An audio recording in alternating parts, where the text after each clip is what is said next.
आप लोग कार्बन के यौगिकों का अध्ययन कर रहे हैं। प्रकृति में कार्बन के असंख्य यौगिक पाए जाते हैं जो हमारे लिए बहुमूल्य हैं। यहाँ तक कि अनेक यौगिक इतने महत्वपूर्ण हैं कि वो हमारी दिनचर्या से जुड़े हुए हैं। इन्हीं में से एक यौगिक होता है एथेनॉल या एथिल एल्कोहल। आइए आज हम एथिल एल्कोहल या एथेनॉल के गुणधर्म पर विचार करते हैं। एल्कोहल एक कॉमन शब्द है। वास्तव में यह यौगिकों की एक श्रेणी होती है जिसमें एल्किल समूह से सीधे क्रियात्मक समूह के रूप में OH समूह उपस्थित होता है, जुड़ा होता है। यहाँ R एल्किल समूह है और OH क्रियात्मक समूह है जिसे एल्कोहली समूह कहते हैं। एल्किल समूह के रूप में मेथिल, एथिल C2H5 या प्रोपिल C3H7, ब्यूटिल C4H9 या इसी प्रकार कार्बन की संख्या बढ़ाते जाएं तो एल्किल समूह प्राप्त होते जाते हैं। इन एल्किल समूहों में यदि OH समूह उपस्थित हैं तो ये एल्कोहल श्रेणी के सदस्य हो जाते हैं। OH मेथिल एल्कोहल या मेथेनॉल, एथिल एल्कोहल या एथेनॉल, प्रोपिल एल्कोहल या प्रोपेनॉल, ब्यूटिल एल्कोहल या ब्यूटेनॉल, इसी प्रकार एल्कोहलों की एक श्रेणी होती है। इनमें से जो ये प्रारंभिक 2-3 सदस्य हैं ये बहुत ही महत्वपूर्ण हैं। एथिल एल्कोहल को हम कॉमन बोलचाल की भाषा में केवल एल्कोहल कह देते हैं। केवल एल्कोहल कहने का अर्थ होता है एथिल एल्कोहल। यह देखा गया कि एथिल एल्कोहल सभी प्रकार की शराब का मुख्य घटक होता है। शराब को इंग्लिश में कहते हैं वाइन। इसे शराब की आत्मा भी कहते हैं। शराब की आत्मा या spirit of wine. Ethyl alcohol को स्पिरिट ऑफ वाइन या शराब की आत्मा भी कहा जाता है। एल्कोहल प्राप्त कैसे होता है?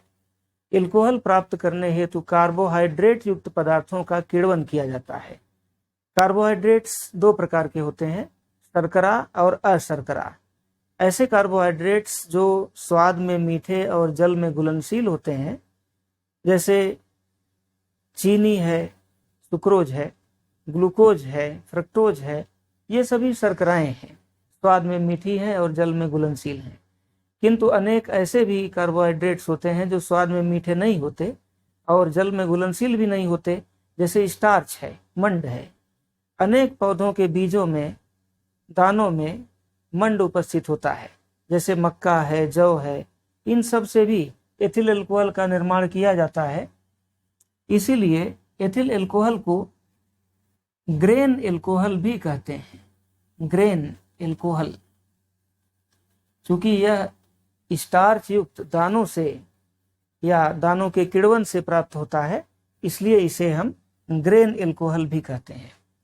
इस प्रकार एथिल एल्कोहल या एल्कोहल को स्पिरिट ऑफ वाइन और ग्रेन एल्कोहल के नाम से जाना जाता है।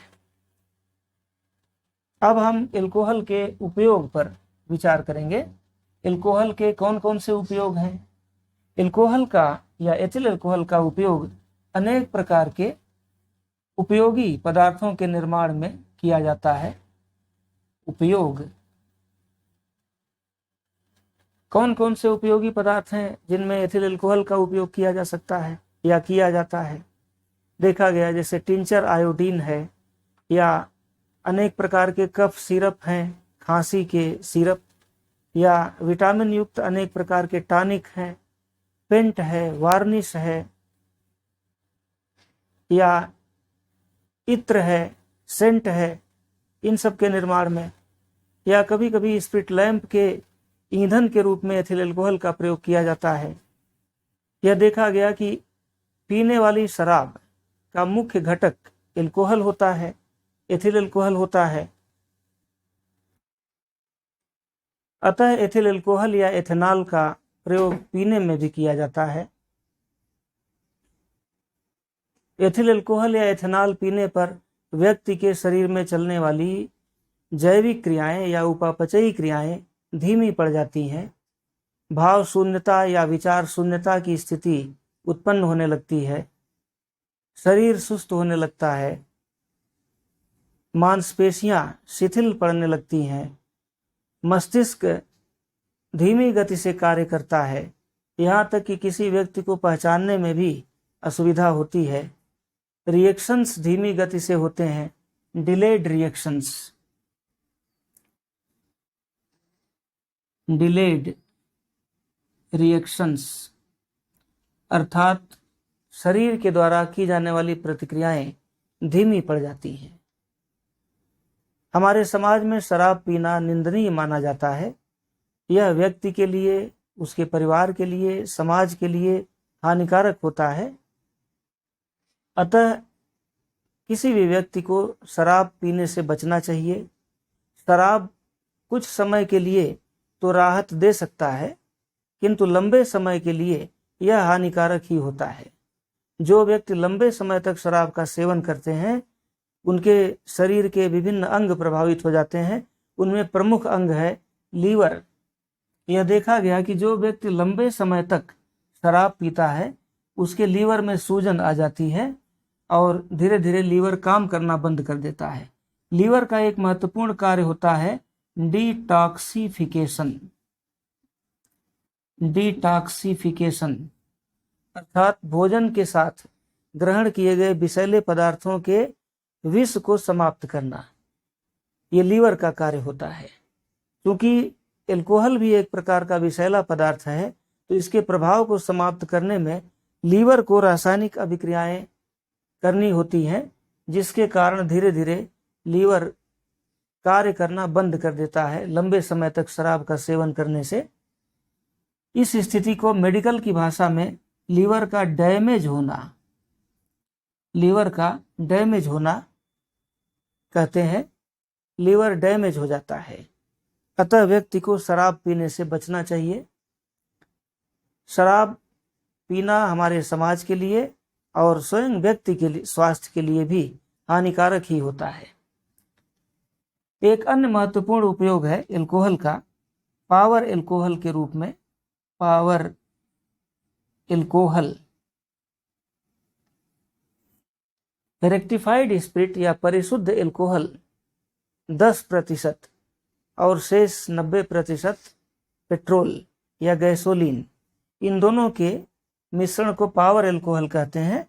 और इसका प्रयोग अंतर्दहन इंजनों में, इंटरनल कंबस्टन इंजन में ईंधन के रूप में किया जाता है, जो पर्यावरण के अनुकूल होता है। यह देखा गया कि पावर एल्कोहल, जिसमें 10% एथिल एल्कोहल होता है, इसका प्रयोग ईंधन के रूप में करने पर वातावरण में इसके जलने से केवल कार्बन डाइऑक्साइड और H2O जलवाष्प उत्पन्न होती है, जो वातावरण के लिए हानिकारक नहीं होती है। अन्य ईंधनों की अपेक्षा यह वातावरण के लिए लाभदायक होती है। तो पावर एल्कोहल के रूप में भी एथिल एल्कोहल का प्रयोग किया जाता है। एक और महत्वपूर्ण एल्कोहल होता है मेथिल एल्कोहल। मेथिल एल्कोहल क्या होता है, इसका क्या प्रयोग है, क्या दुष्प्रभाव है, इस पर हम थोड़ा विचार करते हैं। मेथिल एल्कोहल का जो सूत्र होता है वो है CH3OH। इसकी थोड़ी सी भी मात्रा यदि कोई व्यक्ति ग्रहण करता है, पीता है, तो उसकी मृत्यु हो जाती है। होता यह है कि जब मेथिल एल्कोहल किसी व्यक्ति द्वारा ग्रहण किया जाता है, तो यह व्यक्ति के यकृत में या लीवर में पहुंचकर मेथेनल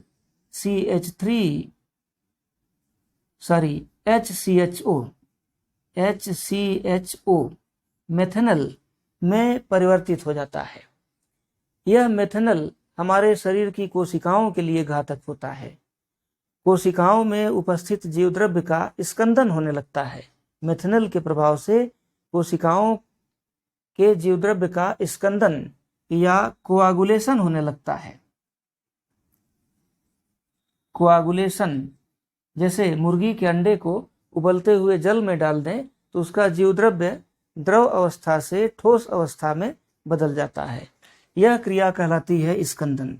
तो जब कोई व्यक्ति मेथिल अल्कोहल ग्रहण करता है तो उसके लीवर में मेथेनॉल का निर्माण होता है, जो शरीर की कोशिकाओं का कोआगुलेशन या स्कंदन करता है, और स्कंदन करने के कारण शरीर की क्रियाएं धीमी पड़ने लगती हैं, और इसका सबसे ज़्यादा प्रभाव तंत्रिका कोशिकाओं पर होता है।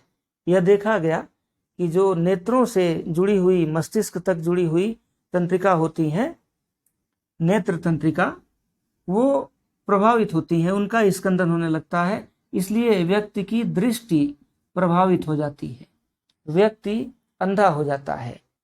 क्योंकि मस्तिष्क पर भी इसका प्रभाव पड़ता है, इसलिए व्यक्ति पागल हो जाता है और अंत में व्यक्ति की मृत्यु हो जाती है। मेथिल अल्कोहल को जहरीली शराब भी कहते हैं। यह टॉक्सिक अल्कोहल होता है। भ्रमवश यदि एथिल अल्कोहल के स्थान पर मेथिल अल्कोहल पी लिया जाए तो व्यक्ति की मृत्यु निश्चित है। एथिल अल्कोहल में लगभग 5%, यदि हम एथिल अल्कोहल में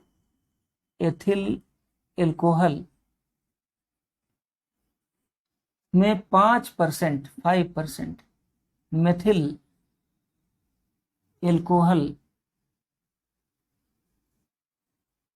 मिला दें तो वह पीने योग्य नहीं रह जाता। एथिल अल्कोहल में 5% मेथिल अल्कोहल मिला देने पर वह पीने योग्य नहीं रह जाता। ऐसे एथिल अल्कोहल को विकृतीकृत अल्कोहल कहते हैं। विकृतीकृत अल्कोहल या डीनेचर्ड अल्कोहल कहते हैं। अनेक प्रकार के उद्योगों में एथिल अल्कोहल का प्रयोग विलायक के रूप में किया जाता है। अतः एथिल अल्कोहल को पीने से बचाने हेतु उसमें 5% मेथिल अल्कोहल के साथ साथ नीले रंग का एक रंजक पदार्थ डाई मिला दिया जाता है और उसको डीनेचर्ड अल्कोहल बना दिया जाता है, जिससे वह पीने योग्य नहीं रह जाता और इसका प्रयोग इंडस्ट्रियल अल्कोहल के रूप में, विलायक के रूप में किया जाता है। अब हम एथिल अल्कोहल के कुछ रासायनिक अभिक्रियाओं पर विचार करेंगे। एथिल अल्कोहल की कुछ रासायनिक अभिक्रियाएं, आपके पाठ्यक्रम में 2-3 ही रासायनिक अभिक्रियाएं हैं, हम केवल उन्हीं पर चर्चा करेंगे। एथिल अल्कोहल की रासायनिक अभिक्रियाएं।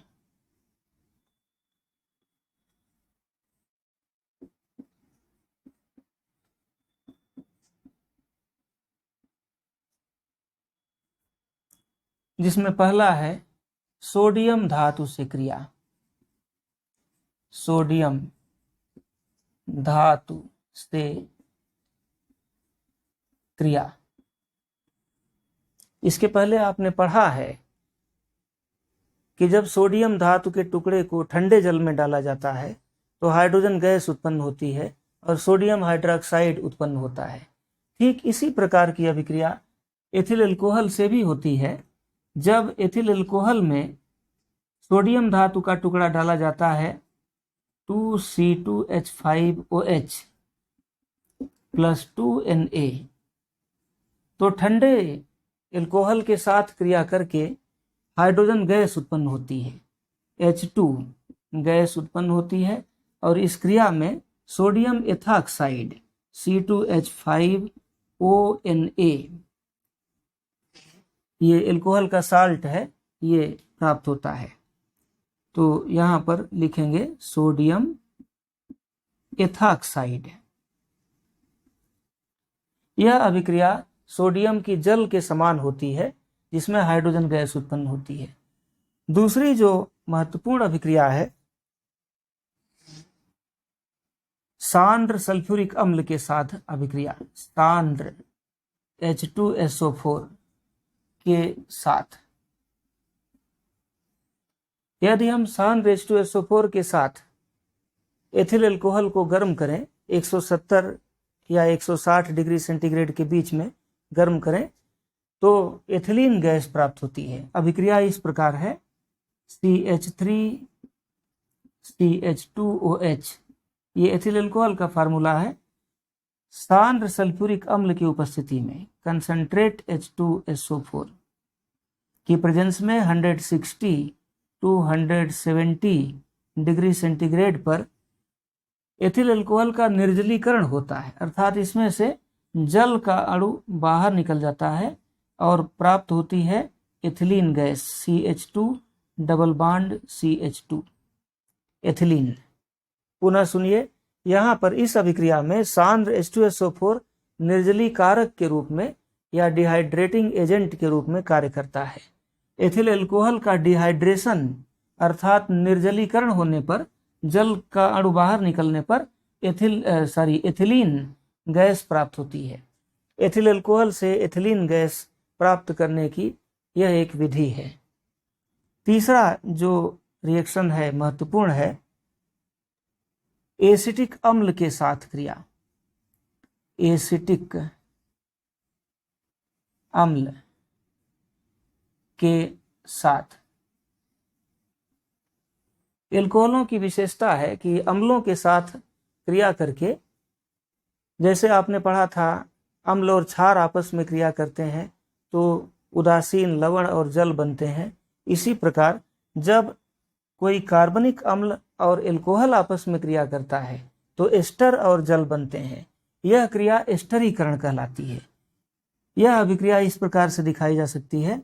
एसिटिक अम्ल का जो सूत्र होता है ऐसे CH3COOH प्लस C2H5OH, इसको उलट करके लिख दिए हैं। इस अभिक्रिया में इस एसिटिक अम्ल की OH और एल्कोहल की हाइड्रोजन H, ये दोनों मिल करके H2O के रूप में बाहर निकल जाते हैं और बनता है CH3COOC2H5। यहाँ पर प्राप्त होगा CH3COOC2H5 C2H5 और प्लस H2O। इस यौगिक का नाम है एथिल एसीटेट। यहाँ लिख करके समझाते हैं, एथिल एसीटेट, ये एक प्रकार का एस्टर है। पुनः सुनिए, जब एल्कोहल और एसिटिक अम्ल परस्पर क्रिया करते हैं तो एस्टर और जल बनते हैं। यह अभिक्रिया एस्टरीकरण कहलाती है। एथिल अल्कोहल के संबंध में ये 2-3 अभिक्रियाएं अत्यंत महत्वपूर्ण हैं जो कि आपके पाठ्यक्रम में रखा गया है। आज के लिए इतना ही। शेष टॉपिक्स अगले वीडियो लेक्चर में प्रस्तुत करेंगे। धन्यवाद।